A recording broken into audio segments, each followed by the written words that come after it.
Iran, जहां सत्ता न संसद से चलती है न देश के अंदर बैठकर, देश की किसी सामान्य इमारत से संसद या देश नहीं चलता, देश चलता है बंकर के अंदर से।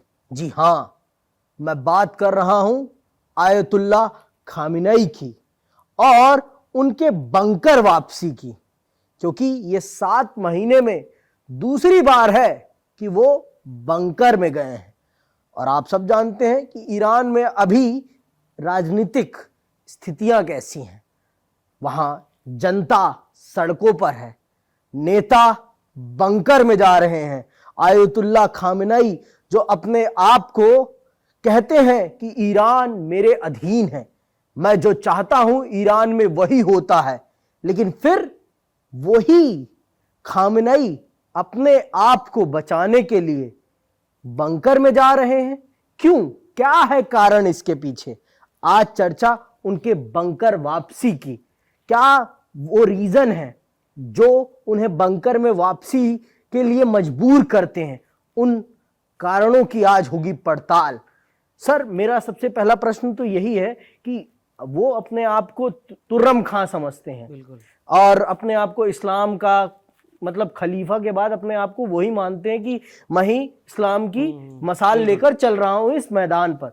तो और उनको आज के समय पर बार बार बंकर वापसी करना, ये अपने आप में एक बहुत ही पेचीदा हो जाता है। और उनके देश में जो राजनीतिक स्थितियां हैं, अगर हम उनको देखें तो इस स्थिति में देश को संभालने के बजाय वो बंकर में जा रहे हैं। तो इसका क्या अर्थ समझे जनता और विश्व, इसका क्या मतलब समझे?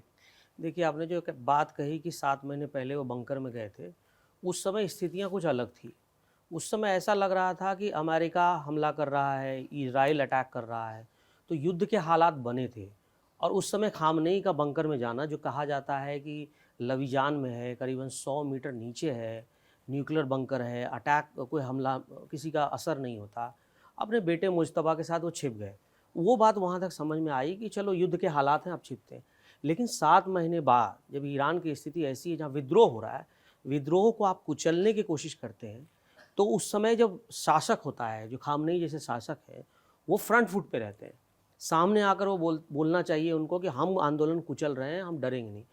इस स्थिति में अगर खामनेई बंकर में छिपते हैं तो इसका अर्थ बहुत बड़ा है। इसका अर्थ यही है, खासकर उसमें देखिए एक मैसेज ईरान अमेरिका का भी है। ट्रंप भी यहाँ घुस गए। ट्रंप को एक बहाना मिल गया कि आप अगर और ज़्यादा विद्रोह कर स्थिति बनाएंगे तो हम हमला कर देंगे। तो ट्रंप हर बात पर हमले की धमकी देते हैं। लेकिन यहाँ इस बात को समझना यह है कि आखिर ईरान में विद्रोह के बाद ऐसे क्या हालात हैं कि खामनेई बंकर में छिपे हैं। उनको डर सता रहा है कि जो ईरान और तेहरान का पूरा इलाका है वो अब सीआई के कब्जे में है और सत्ता पलटने का पूरा खेल शुरू हो चुका है।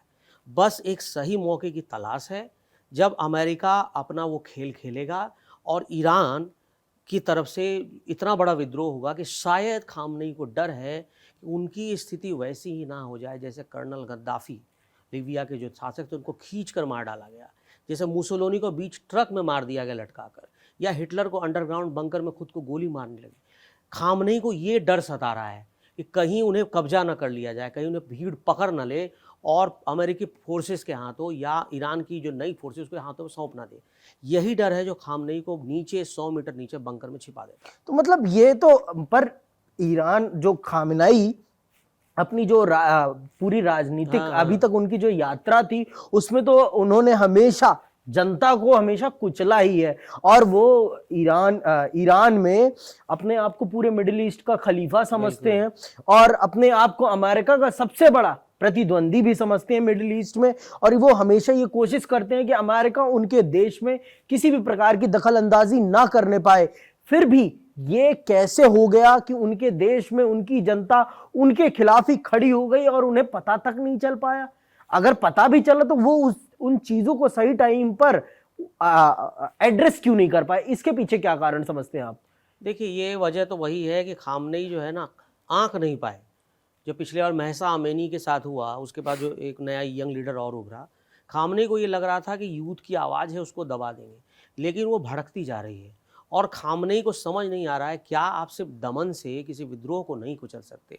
और ख़ासकर जब हज़ारों लाखों की संख्या में लोग आएँ, उसमें सिर्फ ये नहीं कि भाई अब हिजाब की बात है, अब हो रही है बात कि महंगाई है, बेरोजगारी है, अमेरिका का दबाव है। ऐसी स्थिति में खामनेई ने कभी जीवन में ये नारा नहीं सुना अपने शासन में, जब लोग नीचे डेथ टू खामनेई का नारा लगा रहे थे। लोग बोल रहे थे उनको रैट अली यानी चूहा बन चुका है खामनेई, जो बिल में छिप गया है। और इस सब पर नज़र किसकी है? रेजा पहलवी की, जो पहले शाह के बेटे थे, जो 1979 में भाग गए थे जी। तो एक तरह से अमेरिका पुश कर रहा है इस विद्रोह को, और वो विद्रोह की आग इतनी भड़का देना चाहता है कि खामनेई के हाथ से समझिए वो सत्ता निकल चुकी है, वो बस एक मुखौटा भर हैं। और चूंकि इस्लामिक राष्ट्र है, अगर खामनेई शिया एक सरकार से अगर खामनेई यहाँ से भागते हैं तो मतलब समझिए पूरी दुनिया में शिया सल्तनत ख़त्म हो जाएगी। इसलिए खामनेई के लिए भी फ़िलहाल मजबूरी है। कैसे वो संभालेंगे मुझे तो समझ नहीं आता। वो बस मुझे लगता है टाइम बाय कर रहे हैं कि किसी तरह ये आंदोलन समाप्त हो जाए या अमेरिका शांत हो जाए और हम खामनेई वापस सत्ता में आ पाएँ। मतलब सत्ता में तो हैं लेकिन कंट्रोल कर पाए, लेकिन मुझे नहीं लगता कि अब खामनेई वापस वो रीगेन कर पाएंगे। तो मतलब अब ये मान के चलें कि अमेरिका के हाथ में फिर से 1977 से पहले, इस्लामिक क्रांति से पहले जिस प्रकार से ईरान अमेरिका की विचारधारा को मानते हुए चल रहा था, नहीं मैं विचार आप रोकूंगा, वो विचारधारा नहीं थी, वो अमेरिका का पिट्ठू था उस समय, कठपुतली था शाह। अच्छा, पिट्ठू। हाँ। तो वही पिट्ठू शासन फिर से स्थापित होगा और फिर से शाह के दौर वाला शासन आएगा। तो यहाँ पर सर ये एक चीज जो मैंने अभी तक जितना ईरान का इतिहास समझा, इस्लामिक क्रांति से पहले वहाँ महिलाओं की जो स्थिति थी वो बहुत ही वोकल थी और बहुत फ्रीडम, जिस प्रकार से वेस्टर्न यूरोप पूरा है वैसे एक टाइम पर तेहरान को पेरिस भी कहा जाता था। तो ये जो महिलाओं का विरोध कितना बड़ा, खामनेई के सल्तनत को तबाह करने में महिलाओं का कितना बड़ा रोल है। देखिए यही जो पहले वाले खामनेई थे उनकी वापसी इन्हीं यूथ ने कराई थी। उस समय उन्होंने इस बुर्के को अपनाया था, हिजाब को अपनाया था। उस समय सब ने इस्लामिक देश ईरान को घोषित करने का समर्थन किया था। लेकिन एक चीज़ चलता है, इसको थ्रेशोल्ड बोलते हैं। जब चीज़ें बढ़ती चली जाती हैं तो इंसान को लगता है वो घुटने लगा है। अभी का जो यूथ है, सोशल मीडिया का ज़माना है, इस समय कोई हिजाब में नहीं रहना चाहता। अब सब लोग कनेक्टेड हैं। आप सोचिए ईरान की जो सूफ़ी कल्चर है और जितनी चीज़ें हैं पूरी दुनिया में फेमस है, लेकिन हर कोई अमेरिकन कल्चर अपनाना चाहता है। आप इंडिया की चीज़ें देखते हैं, एक दूसरे देशों की चीज़ें अपनाना चाहते हैं। अगर वहाँ पे कोई बैरियर लगाने की कोशिश करेगा तो जाहिर बात है उबाल आएगा। वो सारा उबाल जो दिख रहा है आपको, जैसे थाईलैंड में आया, नेपाल में आया, ये यूथ है, ये भले ये हेडलेस चिकन की तरह रहते हैं, उनको पता नहीं होता कहाँ जाना है। इनके पास सब एक टारगेट है कि खामनेई इन सब की जड़ है और उन्हें खामनेई को हटाना है। अब आगे आकर कौन बैठेगा, क्या करेगा, इससे उन्हें मतलब नहीं है। अभी उनके सामने सबसे बड़ा आदमी है खामनेई, जो दुश्मन बनकर बैठा है, जो उनकी आज़ादी का दुश्मन है, जो बेरोजगारी के लिए जिम्मेदार है, जो ईरान की बदतर हालत के लिए जिम्मेदार है और जो ये युद्ध के हालात बनाने के लिए जिम्मेदार है। क्यों कोई अमेरिका से युद्ध क्यों लड़ना चाहेगा? ईरान नहीं चाहता लड़ना। ईरान के लोग क्यों चाहेंगे? उनको नौकरी चाहिए, वो भी ईरान में जाकर रहना, अमेरिका में रहना चाहते हैं। इसीलिए वो लोग एक तरह से कहिए खामनेई ने खुद को सबसे बड़ा वहाँ का विलन बना दिया है और खामनेई ही इसके लिए जिम्मेदार है। अब वो मॉडरेट हो नहीं सकते हैं अपनी छवि के बाहर, तो अब खामनेई के लिए डेथ वाली सिचुएशन है, ना आगे जा सकते हैं ना पीछे जा सकते हैं। मतलब आगे कुआं पीछे खाई वाली स्थिति है।